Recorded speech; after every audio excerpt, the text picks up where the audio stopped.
ಬೆಂಗಳೂರು ಇವತ್ತು ಹೊಸ ವರ್ಷ ಆಚರಣೆಯಲ್ಲಿ ಸುಮಾರು 8ರಿಂದ 10 ಲಕ್ಷ ಜನ ಬೆಂಗಳೂರು ವಿವಿಧ ಭಾಗಗಳಲ್ಲಿ ಆಚರಣೆ ಮಾಡ್ತಿದ್ದು, ಇದಕ್ಕೆ ಸಂಬಂಧಪಟ್ಟಂಗೆ ನಾವು ಸುಮಾರು 2,500 ಟ್ರಾಫಿಕ್ ಪೊಲೀಸರು ಮತ್ತು 400 ಟ್ರಾಫಿಕ್ ವಾರ್ಡ್ ನಾವು ಡಿಪ್ಲಾಯ್ ಮಾಡ್ಕೊಂಡಿದೀವಿ.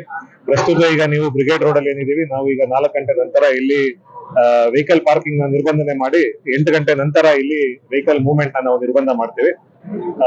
ನಾವು ನಗರಾದ್ಯಂತ ಸುಮಾರು 50 ಫ್ಲೈಓವರ್ ಗಳ ಮೇಲೆ ರಾತ್ರಿ 11 ಗಂಟೆಯಿಂದ ಬೆಳಗ್ಗೆ 6 ಗಂಟೆವರೆಗೂ ವೆಹಿಕಲ್ ಮೂವ್ಮೆಂಟ್ ನಿರ್ಬಂಧನೆ ಮಾಡಿ, ಏರ್ಪೋರ್ಟ್ ಫ್ಲೈಓವರ್ ಮಾತ್ರ 4 ವೀಲರ್ ಗೆ ಮೂವ್ಮೆಂಟ್ ಗೆ ಅವಕಾಶ ಇರುತ್ತೆ, 2 ವೀಲರ್ಸ್ ಗೆ ನಿರ್ಬಂಧ ಮಾಡ್ತೀವಿ. ಡ್ರಿಂಕ್ ಅಂಡ್ ಡ್ರೈವ್ ಬಗ್ಗೆ ನಾವು ಬಹಳ ಸ್ಟ್ರಿಕ್ಟ್ ಆಕ್ಷನ್ ನೀವು ನೋಡ್ತಾ ಇದ್ರೆ ಲಾಸ್ಟ್ 7 ಡೇಸ್ ಅಲ್ಲಿ ಸುಮಾರು 4,000 ಕೇಸ್ ಹಾಕಿದೀವಿ. ಇವತ್ತು ಕೂಡ ನಾವು ಬಹಳ ಕಠಿಣ ಕ್ರಮ ತಗೊಳ್ಳಿಕ್ಕೆ ಸುಮಾರು 166 ಪಾಯಿಂಟ್ ಗಳಲ್ಲಿ ನಮ್ಮ ಆಫೀಸರ್ಸ್ ನಾವು ಚೆಕ್ ಪೋಸ್ಟ್ ಹಾಕಿ ಡಿಪ್ಲಾಯ್ ಮಾಡ್ಕೊಂಡಿದೀವಿ. ನಾನು ಸಾರ್ವಜನಿಕರಲ್ಲಿ ನಮ್ಮ ಮಾಧ್ಯಮ ಮಿತ್ರರ ಮುಖಾಂತರ ಕೇಳ್ಕೊಳ್ಳೋದು, ನೀವು ಸೆಲೆಬ್ರೇಟ್ ಮಾಡ್ತಿದ್ರೆ ದಯವಿಟ್ಟು ಪಬ್ಲಿಕ್ ಟ್ರಾನ್ಸ್ಪೋರ್ಟ್ BMTC ಆಗ್ಲಿ ಮೆಟ್ರೋ ಆಗ್ಲಿ ಆಲ್ಮೋಸ್ಟ್ 2 ಗಂಟೆ 3 ಗಂಟೆವರೆಗೂ ಅವಕಾಶ ಇರುತ್ತೆ. ಅದೇ ರೀತಿ ಇಲ್ಲಾಂದ್ರೆ ಕ್ಯಾಬ್ ಗಳ ಸರ್ವಿಸ್ ತಗೊಳ್ಳಿ, ಇಲ್ಲಾಂದ್ರೆ ಡ್ರೈವರ್ ಸರ್ವಿಸ್ ತಗೊಂಡ್ಬನ್ನಿ. ನಿಮ್ಮ ಸುರಕ್ಷತೆ ಬಹಳ ಇಂಪಾರ್ಟೆಂಟ್. ಮತ್ತೆ ಇತರರು ಬೇರೆ ಯಾರು ರೋಡ್ ಅಲ್ಲಿ ಹೋಗ್ತಿರ್ತಾರೆ ಅವ್ರದ್ದು ಸುರಕ್ಷತೆ ಇಂಪಾರ್ಟೆಂಟ್.